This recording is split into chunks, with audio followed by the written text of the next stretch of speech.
పరిశుద్ధుడైన యేసుక్రీస్తునందు ప్రియులైన దేవుని బిడ్డలారా, ఉదయకాలం దేవుని వాక్యం ధ్యానించడానికి మీ అందరినీ ప్రేమతో ఆహ్వానిస్తున్నాను. ఈ ఉదయకాలం మనం అనేక సార్లు అనేక పర్యాయాలు ధ్యానించినటువంటి విషయాన్ని మరొకసారి ధ్యానించాలని దేవుడు తలంపించాడు. ఒక చిన్న విషయం, కొద్ది నిమిషాలు, సమయం కూడా కొద్దిగానే ఉంది కాబట్టి కొద్ది నిమిషాలు మీతో దేవుని సన్నిధిలో దేవుని వాక్యాన్ని పంచుకోవాలని నేను ఆశపడుతున్నాను. చిన్న ప్రార్థన చేసుకుందాం. మహిమందు ఆసీనుడు అయ్యున్నా మా ప్రేమ గల పరలోక తండ్రి, జీవంగల మా ప్రభువా, మీకు వందనాలు తండ్రి. బలహీనుణ్ణి, అయోగ్యుణ్ణి, దయతో మీరు నన్ను జ్ఞాపకం చేసుకోండి, నన్ను ఆదరించండి. ఈ ఉదయకాల ధ్యానం కొరకై కొద్ది నిమిషాలు నన్ను నడిపించండి. మీ ఆత్మతో బలపరచమని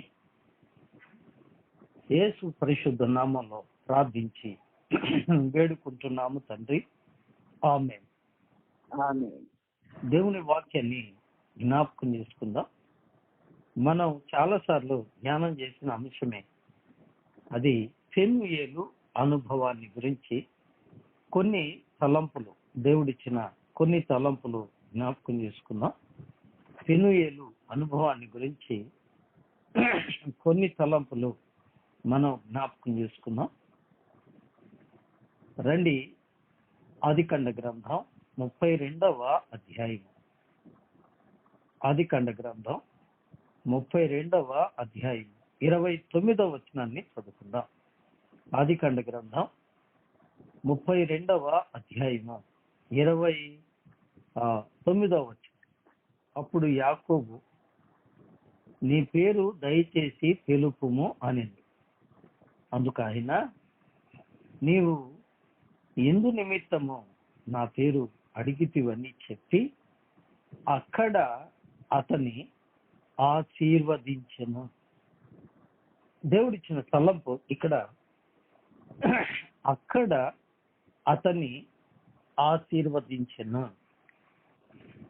He blessed him there. ఈ చిన్న మాట దేవుని సన్నిధానంలో కొద్ది నిమిషాలు మనం జ్ఞాపకం చేసుకుందాం.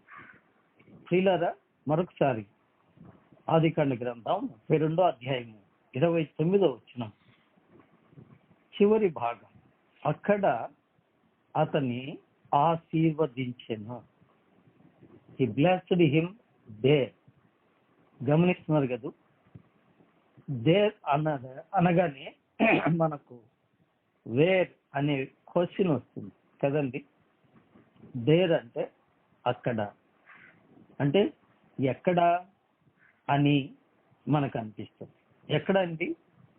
ఎక్కడ అనగా ప్రియులారా, దేవుడు అతన్ని ఎక్కడ ఆశీర్వదించాడో అక్కడ కదండి. ఎక్కడ? 30వ వచనం చూడండి. యాకోబు, నేను ముఖాముఖిగా దేవుని చూచి తిని, అయినను నా ప్రాణము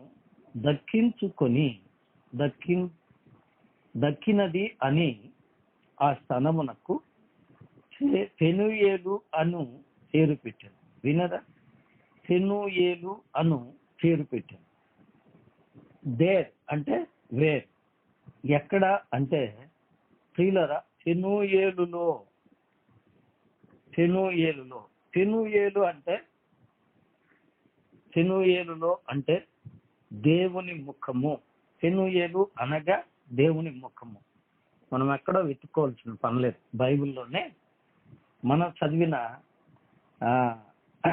ఈ పేజీలోనే కింద భాగంలో ఉంది కదా. పెనుయేలు అనే దగ్గర చిన్నగా 2వ నెంబర్ వేసింది. కింద భాగంలో దేవుని ముఖము కదండి. పైన చూడండి 30వ వచనంలో పైన, నేను ముఖాముఖిగా, ఫేస్ టు ఫేస్ కదండి. దేవుణ్ణి ముఖాముఖిగా చూచాను కనుక ఆ స్థలానికి దేవుని ముఖము అని అతను పేరు పెట్టాడు.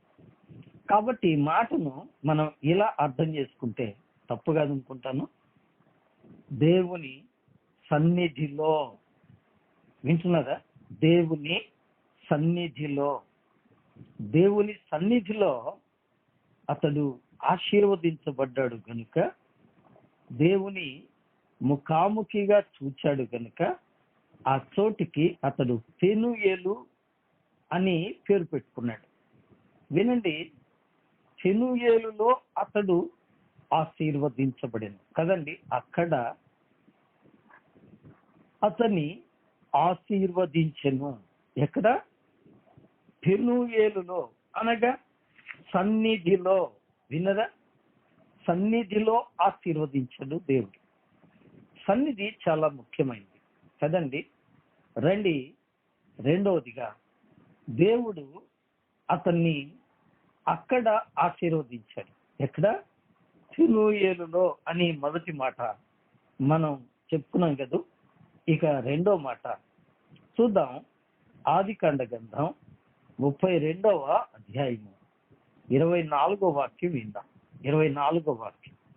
యాకోబు ఒక్కడు మిగిలిపోయాను, ఒక నరుడు తెల్లవారు వరకు అతనితో పెనుగులాడిను. వినరా? యాకోబు ఒక్కడే మిగిలిపోయేట. అసలు సందర్భం ఏమిటి అంటే, యాకోబు తన ఇష్టానుసారంగా స్వేచ్ఛగా తన యొక్క ఆస్తిని, తన భార్యను, తన భార్యలను, బిడ్డలను, పనివారిని, సమస్తాన్ని తీసుకుని బయలుదేరినప్పుడు అతనికి ఒక కబురు తెలిసింది. ఏం తెలిసింది? తన అన్న అయిన ఏశావు తనని ఎదుర్కోవడానికి వస్తున్నాడు అని 32వ అధ్యాయము 3వ వచనంలో అతనికి కబురు వచ్చింది కదండి. కబురు వచ్చింది. ఇప్పుడు అతనికి ప్రియులారా వణుకు వచ్చింది. వణుకు రావడమే కాదు, దేవుడు అవసరం వచ్చింది. ఈ మాట నేను ఎందుకు అంటున్నాను అంటే, ప్రియులారా గమనించండి, యాకోబుకు దేవుడు అవసరం ఎప్పుడూ రాలేదా? ఏంటండి అలా మీరు చెప్తారు అని మీరు అనొచ్చు. నిజమే, దేవుని సన్నిధానంలో ఒంటరిగా నిలిచిపోవాల్సిన అవసరం ఇప్పుడు వచ్చింది ఆయనకి. ఎందుకు వచ్చింది?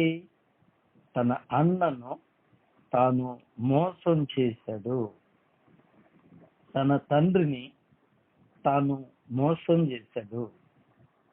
తన మామను తాను మోసం చేశాడు. ఇవన్నీ దేవుణ్ణి అడిగి చేశాడా?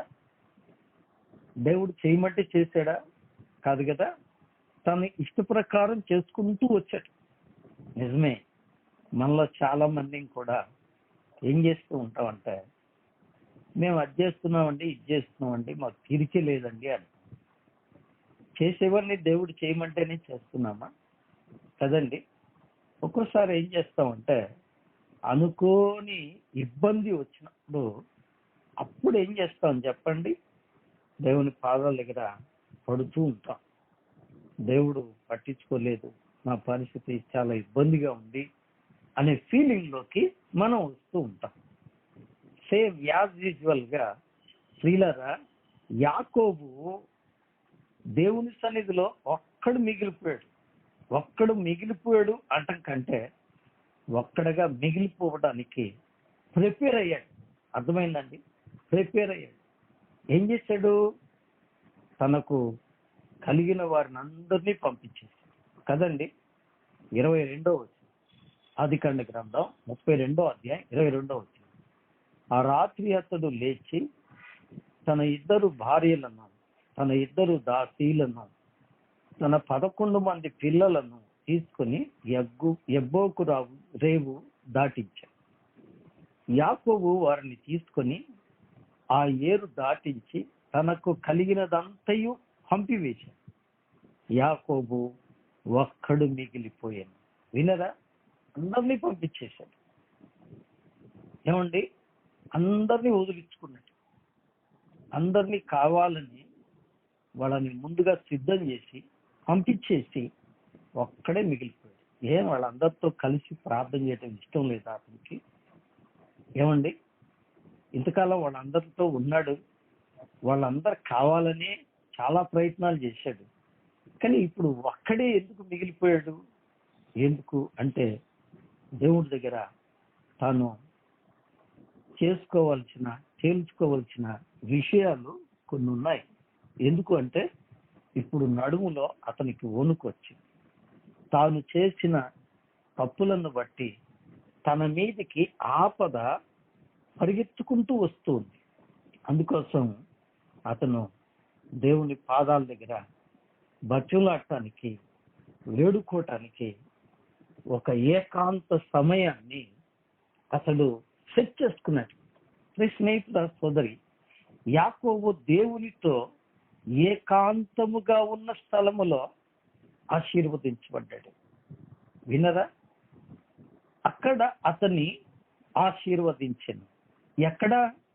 యాకోబు దేవునితో ఏకాంతముగా ఉన్న స్థలంలో.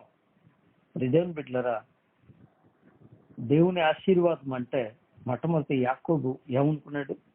ప్రియులారా, యాకోబు ఏమనుకున్నాడు అంటే మొట్టమొదట తన అన్నను బేరం ఆడి తెలివితో జ్యేష్ఠత్వాన్ని సంపాదించాను అనుకున్నాడు కదండి. రెండవది, యాకోబు ఏమనుకున్నాడు అంటే తన తండ్రి దీవెన, తన తండ్రి ఆస్తిలో భాగమంతా తనకే రావాలి అన్నట్టు తండ్రిని మోసగించాడు కదండి. మూడవది, తన మామగారి యొక్క ఆ గొర్రెలను తనకు భాగంగా ఇవ్వడానికి మామగారు నిరాకరించేటప్పటికి మామను మోసగించి అతని గొర్రెలన్నీ, అతని ఆస్తంతా సంపాదించుకోవడానికి ఎన్నో రకాల ఆలోచనలు చేశాడు. సో అతడు తను సంపాదించిన దాన్ని అంతటినీ బట్టి తృప్తిగా ఉన్నాను అనుకున్నాడు. ఇప్పుడు అతనికి భయం వచ్చింది. నేను చేసింది నా మీదకి వచ్చింది కాబట్టి ఇప్పుడు నేనేం చేయాలి? దేవుని సన్నిధిలో ఏకాంతముగా గడపాలి. స్నేహితుడా, సోదరి, నువ్వు ఎన్నో చేస్తున్నావు, ప్రతిదినం ఎన్నో పనులు చేస్తున్నావు, ఎన్నో ప్రయత్నాలు చేస్తున్నావు. లేదండి, మాకు అసలు తీరికే లేదు. ఎంత సేవో, ఎంత పనో, ఎంత ఉద్యోగమో, ఎంత వ్యాపారమో, ఎంత ప్రయత్నాలో, ఎన్ని పనులు, అసలు రెస్టే ఉండటం లేదండి. సాయంత్రానికి ఇంటికి వచ్చేటప్పటికి అలసిపోతున్నాను, చంద్రకడ లేవలేకపోతున్నాను అన్నారు. ఇవన్నీ ఎందుకు చేస్తున్నావు? Why are doing all these things for blessing కదండి. వెంటనే మీరు చెప్పే, లేదా నేను చెప్పే, లేదా మనం చెప్పే సమాధానం ఫర్ బ్లెస్సింగ్, ఆశీర్వాదం కోసం. నా కుటుంబం దీవించబడాలని, నా యొక్క బిడ్డలు దీవించబడాలని, లేదా నా స్థితి బాగుండాలని నేను ఈ ప్రయత్నాలన్నీ చేస్తున్నాను అంటున్నాడు. మరి యాకోబు అదే ప్రయత్నం చేశాడు కదా. మరి ఇప్పుడు ఎందుకు ఒంటరిగా మిగిలిపోయాడు? ఎందుకు అంటే దేవునితో గడిపే ఆ ఒంటరితనం తన యొక్క ప్రయత్నాలన్నిటినీ స్థిరపరుస్తుంది అని గ్రహించుకున్నాడు కదండి. మనం లోకంలో చేసే పెనుగులాట, లోకంలో చేసే ప్రయత్నాలు అవన్నీ మనకు ఒక దినాన వ్యర్థమైపోతాయి. కానీ దేవునితో పెనుగులాట, దేవుని సన్నిధిలో గడిపే సమయం తప్పక మనల్ని ఆశీర్వదించబడుతుంది. అలాగైతే ఈ పూట దేవుని వాక్యంలో నుంచి ఒక చిన్న మాట నేను మీకు జ్ఞాపకం చేస్తాను. రండి, దేవుని వాక్యంలో నుంచి లూకా రాసిన సువార్త. రండి ప్రియులారా, లూకా రాసిన సువార్త 10వ అధ్యాయము 42వ వాక్యం. ప్రభువారు చెప్పినటువంటి ఒక చక్కని మాట. లూకా సువార్త 10వ అధ్యాయము 42వ వాక్యం. ప్రియులారా, 41 నుంచి చదివితే సహాయం, లేదా 40 నుంచి కూడా చదువుదామా? మార్త విస్తారమైన పని పెట్టుకున్నట చేత తొందరపడి ఆయన యొద్దకు వచ్చి, ప్రభువా, నేను ఒంటరిగా పని చేయుటకు నా సహోదరి నన్ను విడిచిపెట్టినందున నీకు చింతలేదా? నాకు సహాయము చేయమని ఆమెతో చెప్పుము అనెను. అందుకు ప్రభువు, మార్తా మార్తా, నీవు అనేకమైన పనులు గురించి విచారము కలిగి తొందరపడుతున్నావు, కానీ అవసరమైంది ఒక్కటే, అవసరమైనవి కొన్నే. మరియా ఉత్తమమైన దానిని ఎంచుకొనెను, అది ఆమె యొద్ద నుండి తీసివేయబడదు అని ఆమెతో చెప్పింది. మరియా ఏమి ఎంచుకుంది? పిల్లరా గమనించండి, ఏమి ఎంచుకుంది? 39వ వచనం. ఆమెకు మరియా అని సహోదరి ఉండెను. ఆమె యేసు పాదముల యొద్ద కూర్చుండి ఆయన బోధను వినుచుండెను. వినరా? ఎంత చక్కని మాట. అవసరమైంది ఒకటే. It is important for every believer. It is important for every pastor. It is important for every Christian leader. ప్రియులరా, దేవుని యొక్క విశ్వాసులకు, దేవుని యొక్క సేవకులకు, దేవుని యొక్క సంఘ పెద్దలకు అవసరమైంది ఏది? ఈ పూట వాక్యం ఇచ్చిన శ్రీ స్నేహితుడ, సోదరి, అవసరమైంది ఏది? క్రైస్తవ విశ్వాసిగా నీకు అవసరమైంది. ఇక్కడ ఒక మాట చెప్పాలి, చెప్పకపోతే నాది నేరం అవుతుంది. తప్పక చెప్పాలి. ఎందుకంటే లోకం అనుకునే ఆశీర్వాదం స్థిరమైంది కాదు కదండి. లోకం అనుకునే ఆశీర్వాదం ఏంటండి? డబ్బు కావాలని, ఆస్తి కావాలని, పేరు ప్రఖ్యాతులు కావాలని, ప్రియులరా ఏమేమో కలగంటారు, ఆశపడతారు, విశ్వ ప్రయత్నాలు చేస్తారు. ఎంతో మందిని మోసం చేసి వారిని ద్రోహం చేయడానికి కూడా ప్రయత్నిస్తారు, కాదంటం లేదు. కానీ అది శాశ్వతమైన ఆశీర్వాదము కాదు. శాశ్వతమైన ఆశీర్వాదం ఏంటండి? వాక్యంలో ఉంది, లూకా సువార్త. నీ సన్నిధిలో సంపూర్ణ సంతోషములు కలవు, పూర్ణ ఆశీర్వాదము కలదు కదండి. నిజమే. అలాగైతే ఆ శాశ్వత ఆశీర్వాదాన్ని పొందడానికి ఏది అవసరం? ఈ పూట వాక్యం వింటున్న ప్రియ స్నేహితుల, సోదరి, కీర్తనకారుడు, ప్రియులరా, కీర్తనల గ్రంథం 5వ అధ్యాయంలో ఒక చక్కని మాట అన్నాడు. జ్ఞాపకం చేసుకోండి.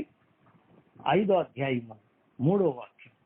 యెహోవా, ఉదయమున నా కంఠస్వరము నీకు వినబడును, ఉదయమున నా ప్రార్థన నీ సన్నిధిని సిద్ధము చేసి కాచి ఉండను.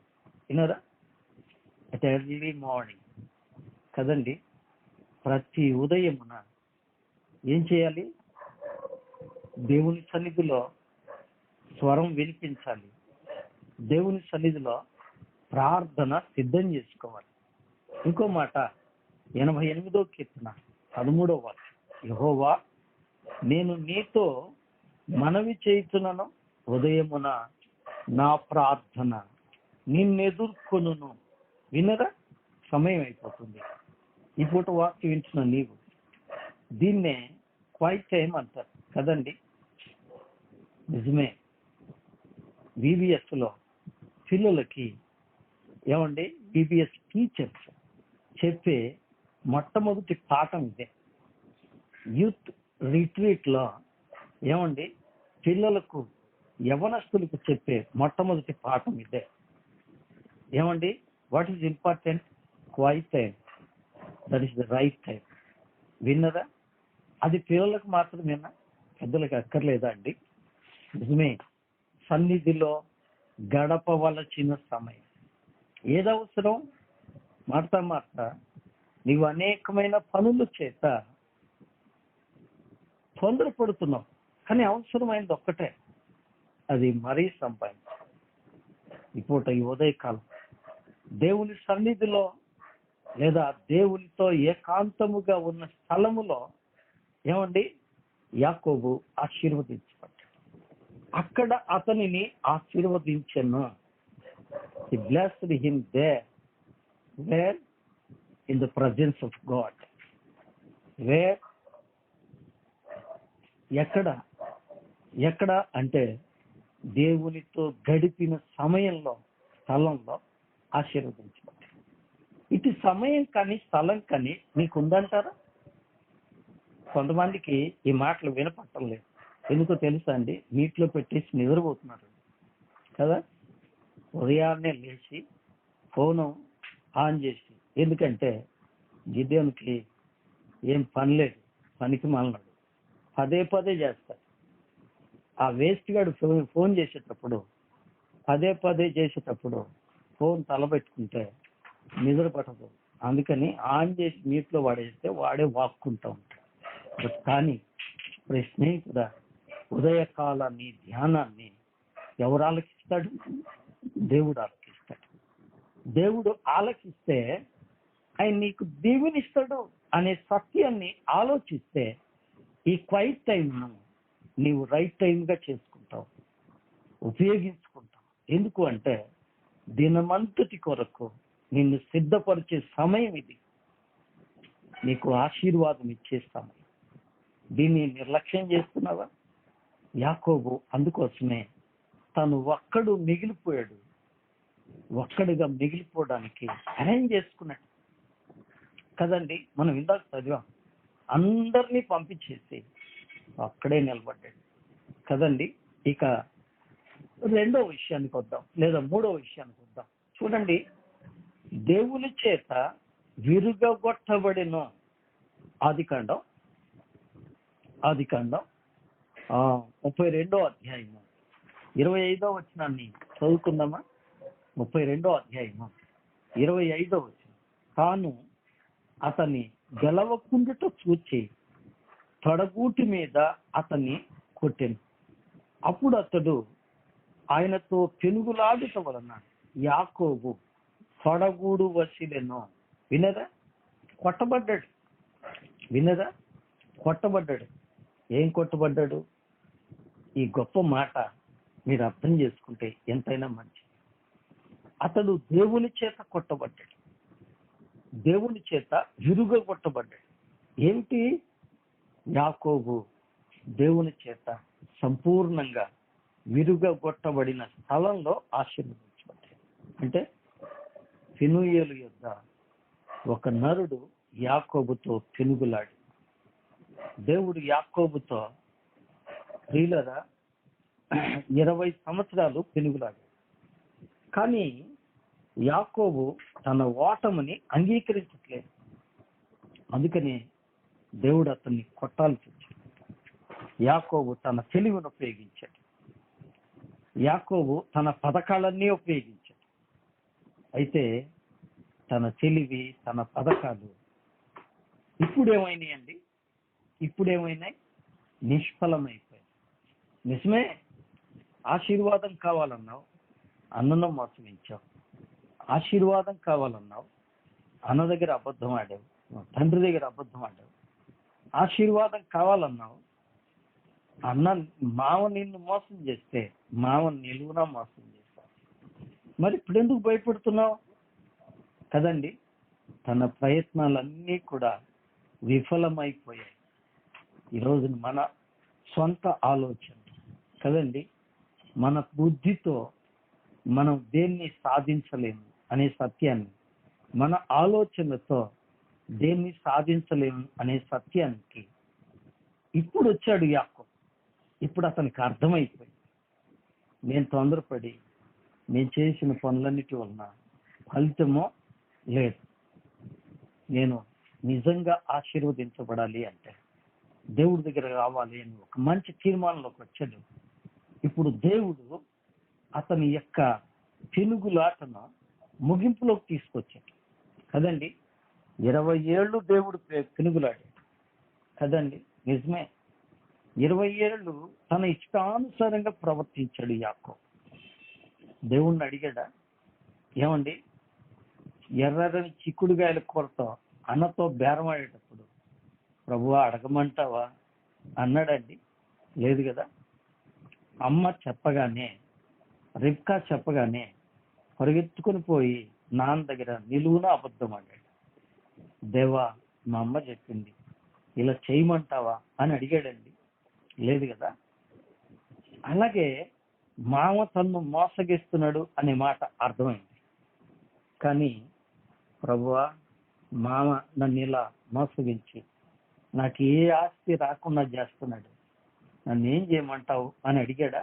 నిర్వాజ్య సువ్వలు తీసుకొచ్చి నీళ్ళల్లో పెట్టి అన్ని చారలుగా బుట్టేట్టుగా చేసి తన మామ యొక్క మందంతా దోచుకున్నాడు కదండి. ఇవన్నీ చేసేటప్పుడు దేవుడు జ్ఞాపకం వచ్చాడా? లేదు. కానీ దేవుడు అతనితో పెనుగులాడుతూనే ఉన్నాడు. ఎందుకు? యాకోబును సరిదిద్దటానికి. ఏమండి, దావీదు అన్నాడు, విరిగి నలిగిన మనసే దేవునికి ఇష్టమైన బలి. విరగాలి, నల్లగాలి, విరగొట్టాలి, నల్లగొట్టబడాలి. ఈ కార్యం ఎవరు చేయాలి? దేవుడు చేయాలి. నేను నా తెలివి, నా జ్ఞానం నేను సంపాదించుకుంటాను, నేను మూట కట్టుకుంటాను, నేను గొప్పోడిని అవుతాను అనే అహంకారాన్ని దేవుడు విరగొట్టేశాడు. ఎస్, ఈ పూట నీ జీవితాన్ని దేవుడు సరిదిద్దడానికి చెప్తున్న ఈ మాటలు నీకు అర్థమవుతున్నాయా? దేవుని సన్నిధిలో గడుపుతున్నావా? ఏమండి, ఇదేదో అలవాటుగా ఏదో కాసేపు ప్రార్థనలో ఉందాంలేండి, ఏదో కాసేపు ప్రార్థన విందాంలేండి కదండి. వింటాం ఉండటం కాదు, నిన్ను నీవు సిద్ధపరచుకో. ఇది గొప్ప ఆశీర్వాదం కదండి. ప్రియులారా, దేవుని సన్నిధిలో అతడు ఎప్పుడైతే విరగొట్టబడ్డాడో ఆ విరగొట్టబడిన స్థలములో అతను ఆశీర్వదించాడు కదండి.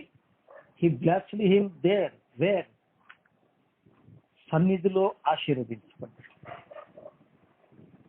ఒంటరి ఏకాంత ప్రార్థనలో ఆశీర్వదించబడ్డాడు.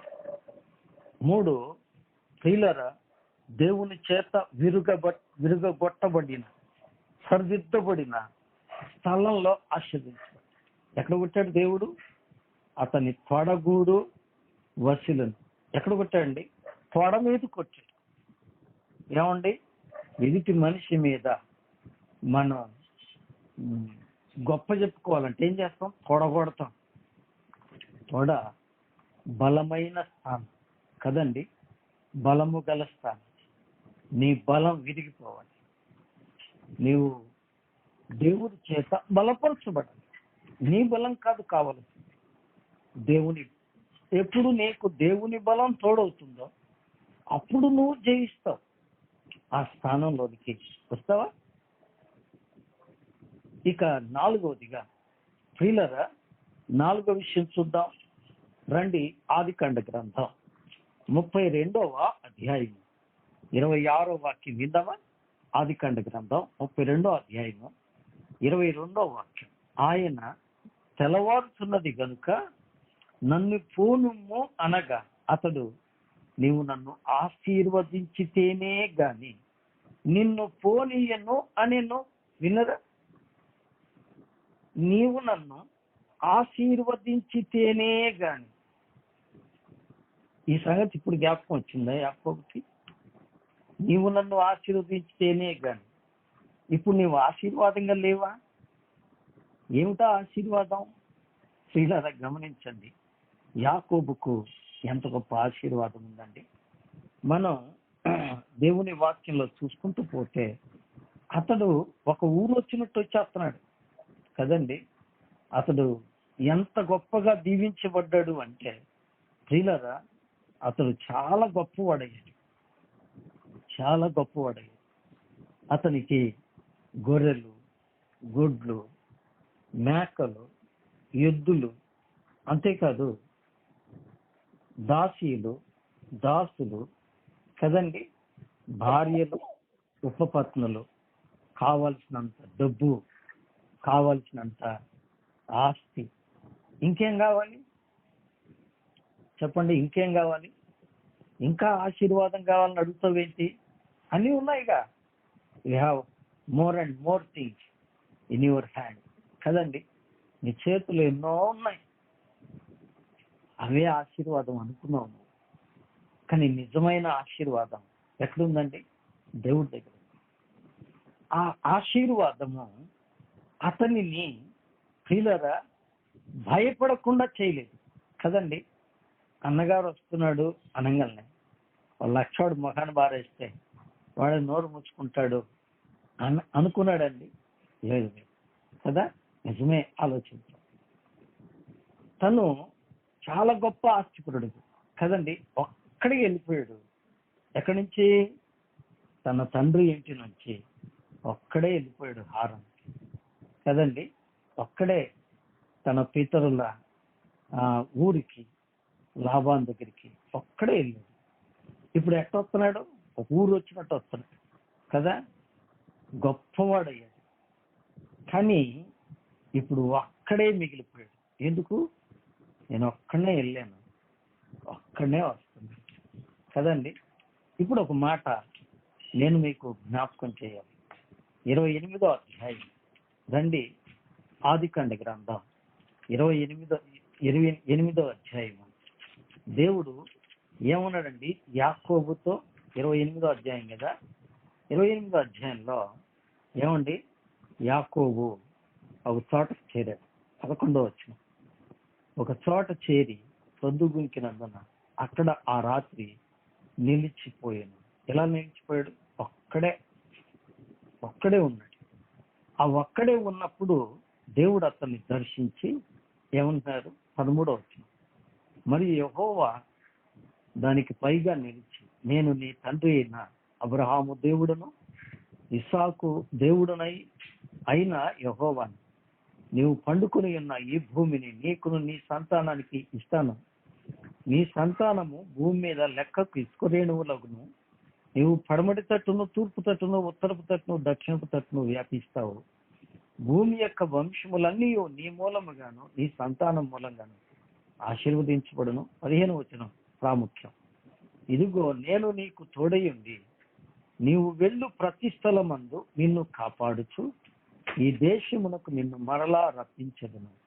నేను నీతో చెప్పినది నెరవేర్చు వరకు నిన్ను విడువను. I won't leave you.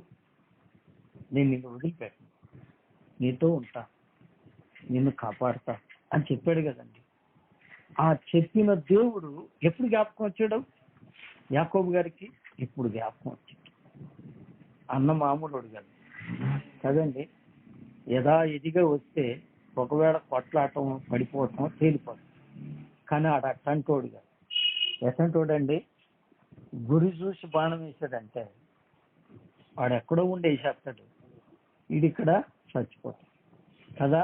మహా గొప్ప విలుకాడు వాళ్ళన్న. భయం ఇచ్చి ఏం చేయాలో అర్థం కాదు. వేణులో వణుకు పుట్టి ఆ వణుకుతో ఒక ఆలోచన, అయ్యో నేను చేసిన తప్పు.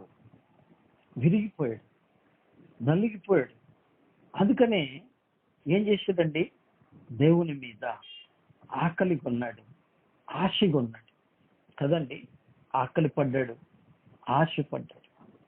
దేవుని యొద్ద ఆకలి కొని ఆశపడిన ప్రదేశంలో అతడు ఆశీర్వదించబడ్డాడు. దేవుని మీద ఆశపడి ఈ ఉదయకాలం దేవుడు నాతో ఏం మాట్లాడతాడు, ఈ ఉదయకాలం దేవుడు నన్ను ఏ విధంగా నడిపిస్తాడో, దేవుని వాక్యం వింటాను, దేవుని వాక్యం చదువుకుంటాను, దేవుని సన్నిధిలో ప్రార్థన చేసుకుంటాను అన్న ఆ యొక్క కోరిక కలిగిన స్థలంలో అతడు ఆశీర్వదించాడు. ఈ పూట అటువంటి ఆశ నీకు కలిగిందా అండి? కలుగుతుందా? మెలకుతో వింటున్నావా? గురకబెడుతున్నావా? జాగ్రత్త సుమా. ఉదయకాలం వాక్యం వింటున్న నీవు ఒక విశ్వాసిగా, ఒక సేవకుడిగా, ఒక సంఘ పెద్దగా నీకు ఉండాల్సిన లక్షణం ఏంటో ఆలోచించావా? దేవుని మీద ఆశపడుతున్నావా? ఆకలితో ఉన్నావా? అంటున్నాడు, నాకు తెల్లారుతుంది, నన్ను పోనీవయ్యా అని దేవుడు అడిగాడు. అడిగితే ఏమంటున్నాడు ఆయన? నీవు నన్ను ఆశీర్వదిస్తే తప్ప నేను నిన్ను విడవనయ్యా. ఏమండి ఈ మాట ఎప్పుడైనా అడిగేవా? నలుగురిలో అడగటానికి సిగ్గేసి కదండి. ప్రార్థన ఎప్పుడైనా 10 మందిలో కుదరదు, ఒంటరిగానే కుదరదు. ఆ ఒంటరితనం దేవుని సన్నిధిలో ఏమండి గొప్ప మేలు. దేవునితో గడిపేస్తాం. చక్కని పాఠం. ఉదయమునే లేచి నీ స్వరము వినుట నాకు ఎంతో ఏమండి ఎవరో మాట్లాడుతున్నారు కదా, వాళ్ళకి బాగా పాట వచ్చు, నాకు రాదు. ఆ డాష్ను మీరే పూర్తి చేసుకోండి. ఉదయాన్నే లేచి దేవుని స్వరం వింటాం. ఏంటంట ఏమండి ఏమండి నాకెంతో మధురం. నిజమేనా? నిజమేనా? నిజమేనండి. నిజమైతే ఎందుకు నిద్రపోతున్నారు? నిజమైతే ఎందుకు పలకట్లేదు? ఆలోచించాలని ఉదయకాలం మీకు నమస్కరించి మనవి చేస్తున్నాను. ప్రతి ఉదయకాలం ప్రయాసతో, బాధతో, కష్టమైన, నిష్ఠూరమైన ప్రతి ఉదయకాలం ఈ కార్యక్రమాన్ని ఇలా నడిపించటంలో ఉన్న గొప్ప ఉద్దేశం ఏంటో ఈ వాక్యం ద్వారా మీకు అర్థమైందని నాకు ఆశ కలుగుతుంది. అర్థమైతే నేను ధన్యుణ్ణే. ఒకవేళ అర్థం కాకపోతే నా ప్రయత్నం వ్యర్థమే కదా. ప్రతి ఉదయకాలం నీ జీవితం ఆశీర్వదించబడాలని ఈ క్వైట్ టైం గడపాల్సిన అవసరం ఉంది. దీన్ని ప్రాపర్గా జరుపుతున్నావా? ప్రాపర్గా నువ్వు నడిపిస్తున్నావా? ప్రాపర్గా నువ్వు అనుభవిస్తున్నావా? ఆలోచించాలి. ప్రాపర్గా అంటే సరిగా, సక్రమంగా, సరైన విధంగా. ఏదో ఇందాలే ఫోన్ ఆన్ చేసి స్పీకర్ ఆన్ చేసి నీటిలో పెడితే ఎవరికి వినపడదు కదా అని మనం తిరుగుతాం, మనం పని చేసుకుంటాం, మనం మాట్లాడుకుంటా ఏదేదో ఏమండి, లేకపోతే గురక పెడతాను ఎదురుపోతాం. No nothing else. when you want to bless, నీవు ఆశీర్వదించబడాలని కోరిక నీలో ఉందా? ఈ క్వైట్ టైం సక్రమంగా నడుపుకుంటావా? జరుపుకుంటావా? అనుభవిస్తావా? ఆలోచన. ఆశపడ్డాడు, ఆకలి కొన్నాడు దేవుని సన్నిధి కొరకు యాకోబు. ఎప్పుడు ఆ ఆకలి, ఆ ఆశ కలిగిందో అక్కడ దేవుడు అతన్ని ఆశీర్వదించాడు. He blessed him there. Where? In Penuel, అనగా దేవుని సన్నిధిలో. వేర్ ఎక్కడ అనగా దేవుని సన్నిధిలో గడిపినప్పుడు ఏకాంతముగా. ఏమండి? ఏకాంతముగా. 2, 3 ఏం చెప్పండి? విరుగగొట్టబడే విధంగా. 4 ఏం చెప్పండి? ఏమిటి అనగా దేవుని కొరకు ఆశతో, ఆకలితో. ఎస్, ఆఖరి మాట చెప్పి నేను ముగిస్తాను, టైం అయిపోయింది కదా, క్షమించండి. ఆఖరి మాట ప్రియులారా, దేవునితో యథార్థంగా ఉండుట. యాకోబు దేవునితో యథార్థంగా ఉన్న ఆ ప్రదేశంలో ఆశీర్వదించబడ్డట. చూడండి, ఆదికాండ గ్రంథం 32వ అధ్యాయము. 32వ అధ్యాయము మనం చదువుకున్న వాక్య భాగం 29వ వచనం.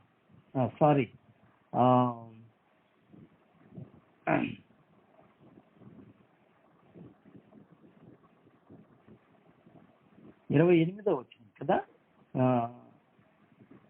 27వ వచనం. 27వ వచనం. ఆయన నీ పేరేమని అడుగగా అతడు యాకోబు అని చెప్పాను. విన్నదా? ఆయన నీ పేరేమని అడుగగా. ఇక్కడ యథార్థత ఏం కనపడుతుందండి అని నేను అన్నాను. ఇప్పుడు రండి, ఆదికాండ గ్రంథం 27వ అధ్యాయం. జెనసిస్ చాప్టర్ 27 వర్స్ 19 కదండి, 19వ వచనం. అందుకు యాకోబు, నేను ఏశావు అను నీ జ్యేష్ఠ కుమారుడను, నీవు నాతో చెప్పిన ప్రకారం చేసి ఉన్నాను. నీవు నన్ను దీవించుటకై దయచేసి లేచి కూర్చుండి నేను వేటాడి తెచ్చిన దానిని తినుము అనెను. వినగా ఈ మాటకు ఆ మాటకు తేడా లేదా అండి? దేవుడు అడిగినప్పుడేమో నేను యాకోబును అన్నాడు. తండ్రి అడిగినప్పుడు ఏమన్నాడు చెప్పండి? నేను ఏశావును అన్నాడు. ఏమండి, ఏది కరెక్ట్ అంటారు? అప్పుడు నిలువున అబద్ధం ఆడాడు, ఇప్పుడు యథార్థంగా ఒప్పుకుంటున్నాడు కదండి. యథార్థంగా నీ పేరేంటయ్యా అని అడిగాడు దేవుడు. అడిగితే ఏం చెప్పాడండి? నేను యాకోబునయ్యా అన్నాడు. యాకోబు అంటే అర్థం ఏంటి? ఏమండి, మోసగాడని అర్థం. ఏమండి, మోసగాడు. తను ఒప్పుకున్నాడు, ఎస్ ప్రభువా నేను బేరాలు ఉన్నయ్యా, ప్రభువా నేను మోసాలు ఉన్నయ్యా, ప్రభువా నేను కపటంగా మాట్లాడేవాడిని, ప్రభువా నేను నా సొంత ప్రయత్నాలు చేసేవాడిని, కానీ నీకు అంత తేలిగ్గా దొరికేవాడిని కాదయ్యా, లేకపోతే నువ్వు మెడెందుకు ఎరగదీస్తావయ్యా కదా. నిజమే అండి, మనం దేవునికి లోబడే ఆ మంచి తరుణం కోసం దేవుడు మనతో పెనుగులాడతాడు కదండి. యాకోబు తను దేవుని సన్నిధిలో యథార్థంగా ఒప్పుకున్నాడండి కదండి. అందుకే ఇప్పుడు గుర్తైపోయిన వినపడుతుంది.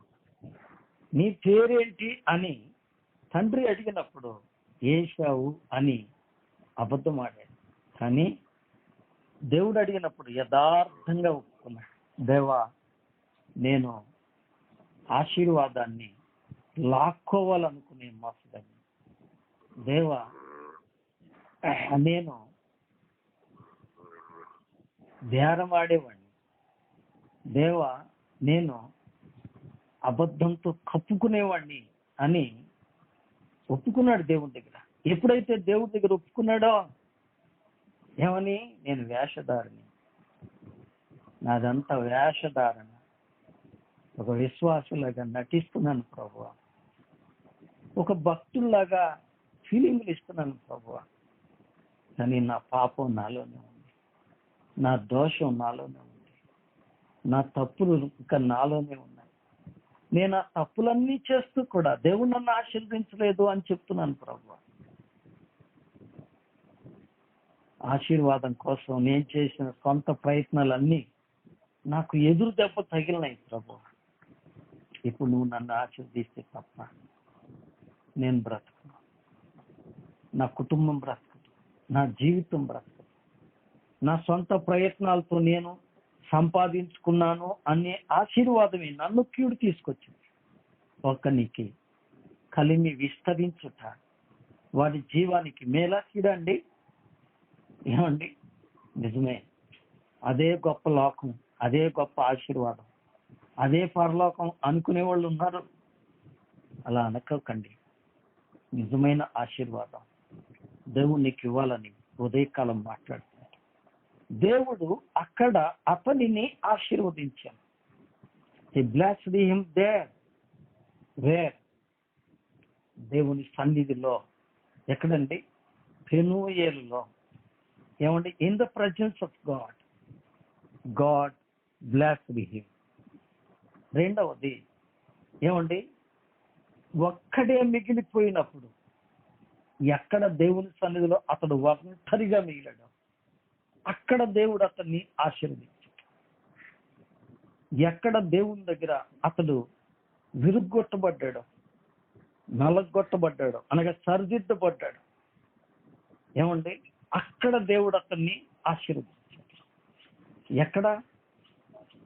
దేవుని కొరకు ఆశ కలిగి, దేవుని కొరకు ఆకాంక్ష కలిగి, ఆకలి కలిగి, ఎక్కడ దేవునితో తిరుగులాడాడో అక్కడ దేవుడు అతన్ని ఆశీర్వదించాడు. చివరిగా దేవునితో యథార్థంగా తను తాను సరిదిద్దుకున్నాడో, ఒప్పుకున్నాడో అక్కడ దేవుడు అతన్ని ఆశీర్వదించాడు. ఇప్పుడు ఈ ఆశీర్వాద రహస్యం నువ్వు తెలుసుకోవాలి. నీవు సముఖానికి వస్తే తప్ప ఆశీర్వదించబడవు. ఏకాంతముగా దేవునితో గడిపితే తప్ప నీవు ఆశీర్వదించబడవు. నిన్ను నీవు నలుగొట్టుకుంటే తప్ప దేవుని చేత నీవు ఆశీర్వదించబడ్డావు. నీవు దేవుని విషయంలో ఆకలితో ఆశతో ఉంటే తప్ప నీవు ఆశీర్వదించబడవు. దేవుని దగ్గర నువ్వు యథార్థంగా ఉంటే తప్ప నీవు ఆశీర్వదించబడవు. యేసయ్య నీ కోసం పరలోకాన్ని విడిచిపెట్టాడు, భూలోకానికి వచ్చాడు. ధవళవర్ణుడు, రత్నవర్ణుడు, 10,000 మంది పురుషులు గుర్తింపగలిగిన సౌందర్యవంతుడు కురూపిగా మారిపోయాడు. స్వరూపం లేనివాడైపోయాడు, మాంసం ముద్దగా అయిపోయాడు, రక్తం ధారలుగా కారిపోయాడు. ప్రాణం ఇచ్చాడు, చనిపోయి తిరిగి లేచి పునరుద్ధానాన్ని ఇచ్చాడు, మోక్షాన్ని ఇచ్చాడు. ఎన్ని చేయడానికి ఆయన అంత శ్రమ అనుభవిస్తే నువ్వు ఎంత శ్రమ అనుభవిస్తున్నావు?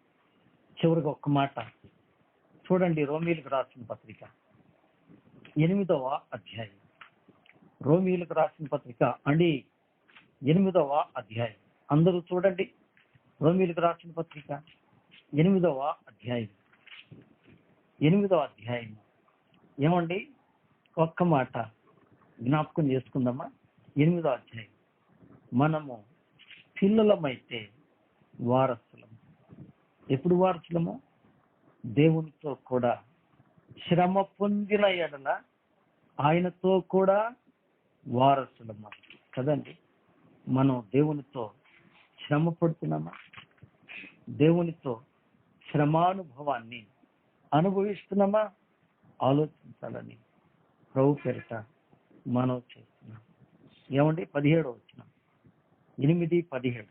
మనము పిల్లలమైతే వారసులము, అనగా దేవుని వారసులము, క్రీస్తుతో కూడా మహిమ పొందుటకు శ్రమానుభవం, ఆయనతో శ్రమ పడిన ఎడల క్రీస్తుతోటి వారసులము. ఏమండి? ఉదయాన్నే లేవటమే కష్టం. ఆయన నీ కొరకు సిలువలో పడిన శ్రమల్లో ఏమండి ఉదయాన్నే లేవటం ఎంత పర్సెంట్, హౌ మచ్ పర్సెంట్? ఏమండి? ఈ ఒక్కరో షాగిరి కూడా నువ్వు చేయలేవా? కానీ దేవుడు దీవించాలి, పరలోకం నీకు కావాలి. ఎట్టవుతుంది? ఆలోచించుకో. ఉదయకాలం స్నేహితుడా, సోదరి, ఆలోచించుకో. నీ జీవితాన్ని నువ్వు స్థిరపరచుకో. ఇకనైనా క్రైస్తవత్వంలోని గొప్ప తత్వాన్ని అర్థం చేసుకో. క్రైస్తవుడని చెప్పుకోవద్దు. క్రైస్తవత్వంలోని ఆ యొక్క మాధుర్యాన్ని అనుభవించాలి అంటే ఈ గొప్ప సంగతులను తెలుసుకో. God blessed him there where. దేవుని ఆశీర్వదించాలనుకుంటున్నాడు. ఎక్కడ? ఈ పూట విన్న ఈ 5 మాటలు నీ జీవితానికి ఆశీర్వాదకరంగా ఉండాలని మనవి చేస్తూ మాటలు ముగిస్తున్నాను. దేవుడు మనందరినీ నిండారుగా ఆశీర్వదించునుగాక. ఆమేన్. ఆమేన్.